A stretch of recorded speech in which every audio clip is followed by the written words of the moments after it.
Hello and welcome to the Destination Sailing channel. I'm Carla. And I'm Simon. And we are from the YouTube sailing channel Sailing Ocean Fox. Over the past 3 years we've sailed over 25,000 miles on our catamaran through the Mediterranean, across the Atlantic and the Caribbean. In this series we will be looking at some of our favorite islands, towns and remote cays we have visited during our adventure. This will give you a fresh insight on your next destination, what to expect on arrival, places to stay, things to do and how to find those all-important provisions, from propane to bananas. So let's start with this week's location, Bermuda. Yes, and we last visited that there in 2020 on our way back across the Atlantic. And absolutely love it. Absolutely loved it. It's just stunningly beautiful. I haven't got enough words really to describe it. Yeah, So, yes. Okay, so Bermuda lies around about 750 nautical miles from the Bahamas. So there's around about sort of 5 or 6 day journey at your average sort of 6 knots. It's about 1,000 miles from Antigua and Barbuda, which is another jumping off point. And if you are crossing the Atlantic, the run line to the Azores to Horto is around about 1,800 miles. So it's basically right in the middle on its own, with nothing around it. Yes. So you mustn't miss it if you're going there, if you see what I mean. It's shaped like a kind of fish hook. Yeah, it's built up of 7 islands, which are all linked together with different bridges, and that's the main island. But in total, there's around 181 islands and islets that make up the little archipelago. It's a dormant volcano, and there is a massive, great big offline reefs going around it. So yeah, you have to be a little bit careful, a little bit tricky. It covers an area of 21 square miles, so it's not actually that big, and it is home to 71,000 people. Yeah. It's very low lying. Yeah. The highest point is Town Hill, which is 255 feet. So you have to be a little bit careful you don't miss it. I'm sure it's possible. I'm sure people have missed it. Yeah. So the language is English. It is a language as it is the British Overseas Territory. It is, that's correct. So it's the red ensign. Defaced is the courtesy flag that you need to fly. Yes. So regarding COVID, we were there during the initial COVID outbreak. Best checked on the noon site for all the requirements at the moment. Good old noon site and find out what's going on. We were actually in quarantine for 14 days, which turned into 19. We were there forever. And then they gave us a COVID test, and after the results of that we were free to go. Move around. The weather in Bermuda is tropical rainforest, quite interesting type of climate. The islands may experience modestly cool temperatures in January and February, and it does lie in the hurricane belt from June to November. And my friend Chris has had quite a few hurricanes go through there. Yes. Bermuda was discovered in the early 1500s by Spanish explorer Juan de Bermudez. Bermuda had no indigenous population at the time of its discovery, nor at the time of the initial British settlement a century later. Yeah, so it's always been British. In some interesting facts about Bermuda, there are no rivers or fresh lakes on Bermuda whatsoever. So the only source of fresh water is from rain or from sort of lenses, they call them, which is like underground lakes, small underground lakes. Now, consequently to that, all the houses have a kind of stepped roof painted white, which was originally lime, and therefore they collect the water off the roof and put it into a holding tank in the basement. Yeah, that makes Bermuda very, very special, because the white roofs, every house has a white roof, and very colorful houses, so it is amazing, beautiful. It is the most beautiful island, and it makes it look so tidy. It does, it absolutely does, and a lot of the houses, most of the houses are painted a bright colour as well, aren't they? Like a pink or yellow or blue. And consequently it was really set off with the white roofs, which makes it look very special, because we didn't see any other anything like that. No. When Bermuda was discovered, it was mainly forest of the Bermuda cedar tree, with mangroves and marshes around the shores. And actually now it's sort of palm trees and tropical. Yeah. Very lovely. Yes. Lovely, yeah. The only mammals on the island at the time of discovery, there were 5 different breeds of bats. And that's it. That's the only thing that was alive on the island. Is 5 different breeds of bats. So that's some interesting facts about Bermuda. Yes. So Bermuda Dollar is fixed at 1 to the US dollar. Yeah. And very colourful notes they have. Yes, beautiful notes. With Queen Elizabeth on them. Yeah, very nice. The time zone is -4 hours UTC, so that's not too bad really. And the main city is Hamilton, rather nice Hamilton is, and the second city is St George's. Yes. So navigation, call Bermuda Radio on the channel 16 as soon as you are in range. They will ask your position and estimated time of arrival in St George, and they are the most helpful people. Yeah, very pleasant, very pleasant. In fact, we're just going to hear a little bit of our initial call to Bermuda Radio, which was in the early hours of the morning. Bermuda Radio, this is your Ocean Fox, over. Ocean Fox, this is Bermuda Radio. Good morning. Understand you are inbound for Bermuda. The local time here is 0544. What's your ETA, over? We're 10 miles southwest of Gibbs Hill and to the lighthouse. So voyage. Region B, so the green square top buoys will be on the left as you enter from the ocean. That's it, yep. So the check-in all takes place in St George's. I understand it is possible, according to the pilot book, to check in Hamilton, but you have to do that by pre-arranging it, and quite honestly I don't think they're that keen on the idea. You do have to fill in a pre-arrival questionnaire. And obviously there's a COVID questionnaire at the moment, and that you can get off the Bermuda Ops website. I think they call it MAROPS. We'll put a link in the description below, and you have to email that in advance of your journey. You have to get there about 5 days before you get there. They really appreciate if you do that beforehand. Yes. Before arrival. I'm not sure they would send you away, but it would save an awful lot of information over the VHF radio. Yeah.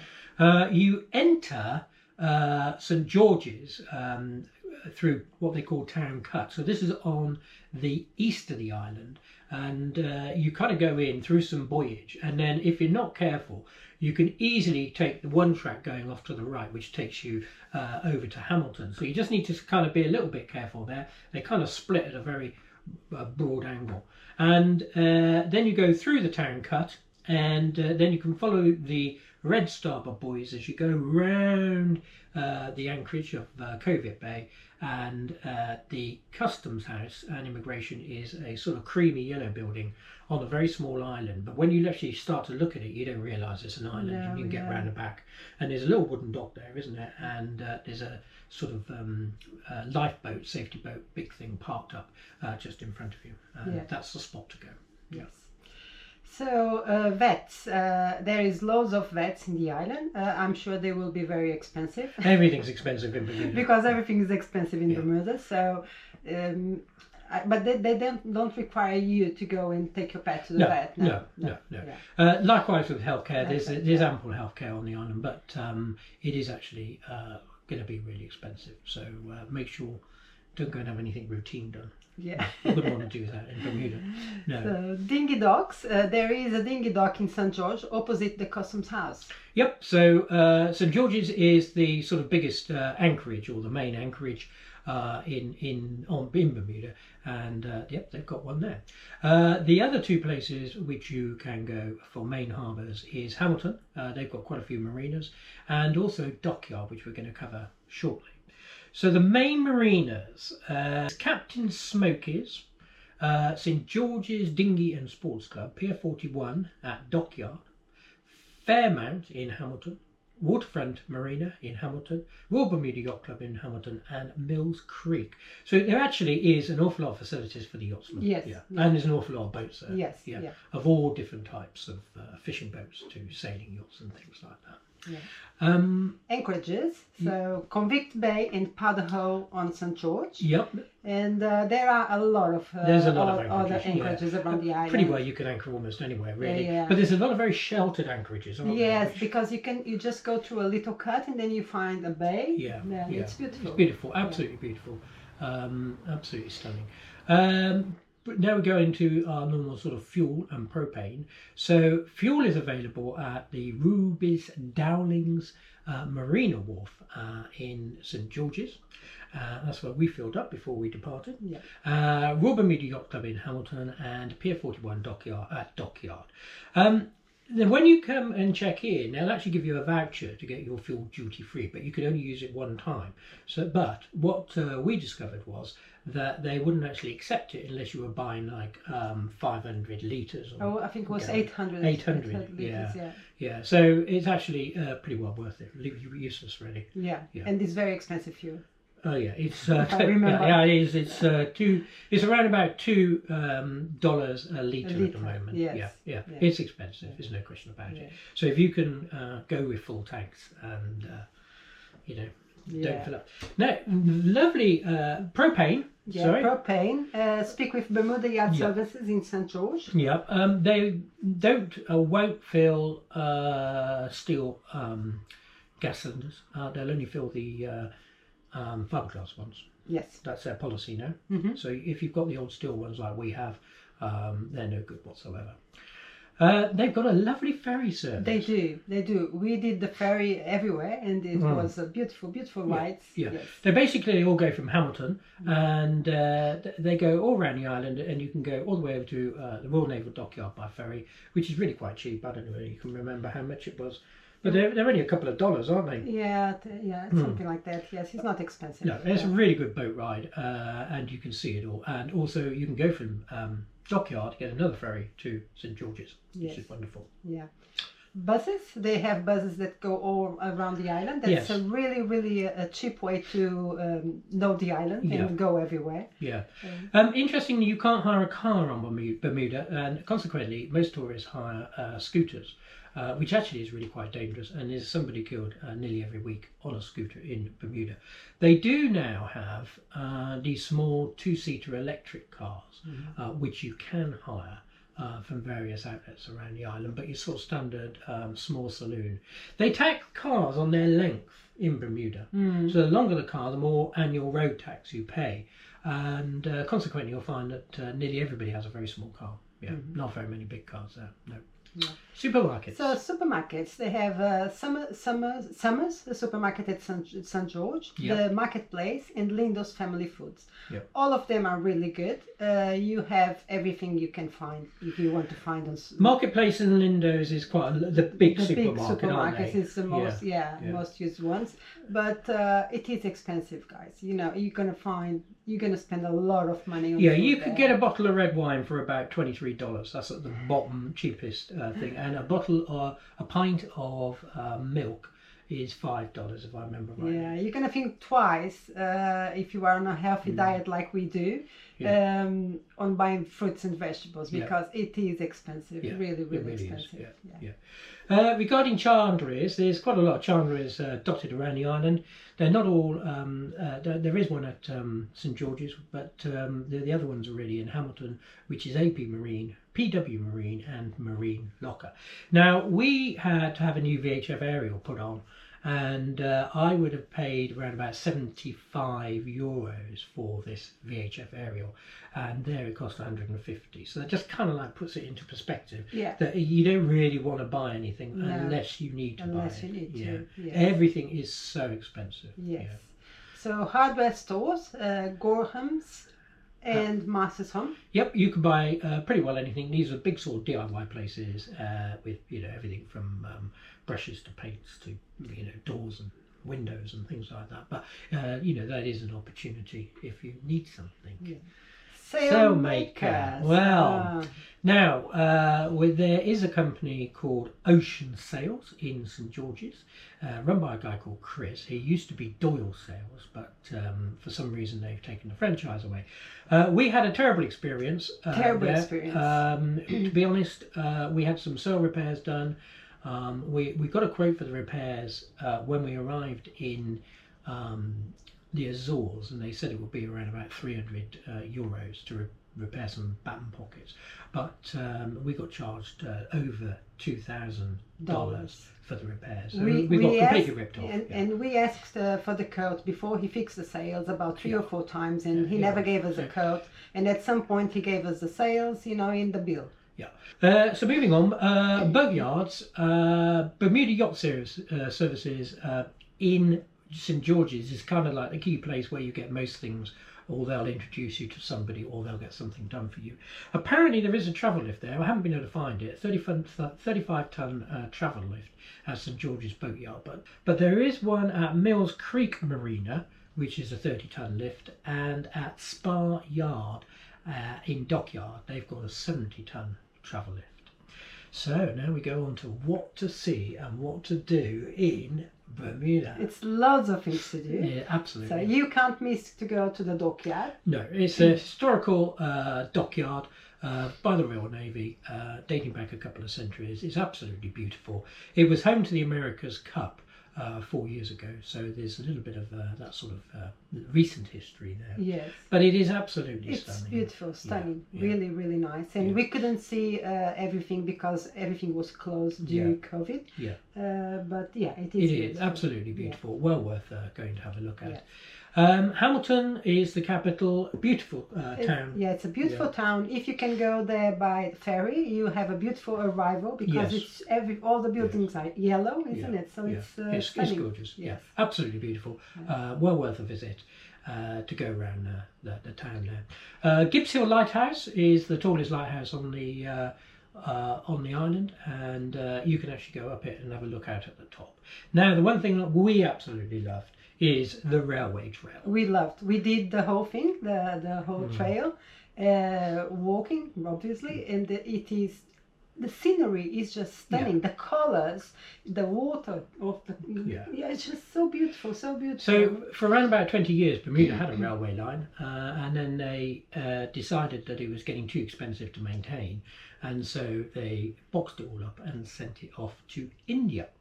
Now they left the trail behind, and more recently, over the last 5 years, they've been putting in a lot more bridges that go across all the sort of inlets which were there. So when they took all the trestles away, they left the piers in the water, and now they're actually putting bridges on there so you can walk across it, and it's absolutely stunning. Stunning. It's beautiful. You can't look. You have to go and do this. It goes through cuts. It goes through it's tunnels. Around 22 miles, if I remember right. Absolutely fantastic. They do have some beautiful beaches if you want to go to the beach. The two most popular ones probably are Clearwater Beach and Horseshoe Bay Beach, and these are like curved beaches, and they are coral beaches, so they've got that nice pink glow. If you're into more recent history from the last war, for example, there's a lot of fortifications. During the World War II, Bermuda was really fortified, although it was never attacked. And there's some beautiful forts there to go and look at. St George's is beautiful. Beautiful. Yeah, it's very, very old. It was the original settlement. It used to be the original cruise port terminal as well, but the ships got too big to get through the so they it is a beautiful little town. Absolutely stunning. And another place to go is Flats. Flats was stunning, wasn't it? Absolutely beautiful. Couldn't ask for anything more, really. No. Lovely. So, connections. Yeah, Airport International to America and the UK. Yeah, they've just had a new airport built. It's got 5 stands now. Yeah, I know, it's really big. And in the old days, the old airport used to be like going into a living room, and then there was a picture of the Queen up and things like that. It was really fantastic, absolutely lovely, it really was. We loved our time in Bermuda, and the people are so nice as well. The people are very nice, they are very helpful, they are very, very friendly, they try to help you in any way they can. And as we said, you know, the colours of all the houses, and because of the white roofs, it's just stunning. I really love Bermuda. The only downside of Bermuda is it's so damn expensive. Yes. It really is expensive. Prepare your pockets before you go. And apparently they don't pay any income tax on their wages in Bermuda, but everything is taxed when it arrives on the quay. So consequently, you know, things just cost a lot more than you would be expecting. Yeah. But I want to go there again for sure. Yeah. Oh no, undoubtedly. It is the most fantastic sort of Caribbean, but it's not in the Caribbean. Yes. It's not in the Caribbean, but it's some sort of Caribbean island, isn't it? Yeah, Absolutely yes. wonderful. We absolutely loved it. And we got a friend, a Scottish school pal of mine lives there as well. Yeah. So we will be going. Yes. So, Thank you for listening to our channel. just a reminder that you can see our adventure on YouTube at Sailing Ocean Fox. Yes, they are episodes 118 and to 123. I will put the link in the description below. So those are all the programs that we shot Yes, in Bermuda. Yes. You can listen to Destination Sailing Channel as a podcast. Just search for the channel on your preferred podcast platform. Yes. Next week we will be off to Portimão in Portugal, Yeah. at the south coast of Portugal. And do we love it down here? Yeah, we I do. know. We're picking all the places we really like, don't we? Yeah. This is Simon and Carla from Sailing Ocean Fox on YouTube, Facebook, Instagram, Twitter, and all the major podcast platforms. Yes. Until next week, fair winds whenever you are sailing. Bye for now. Bye.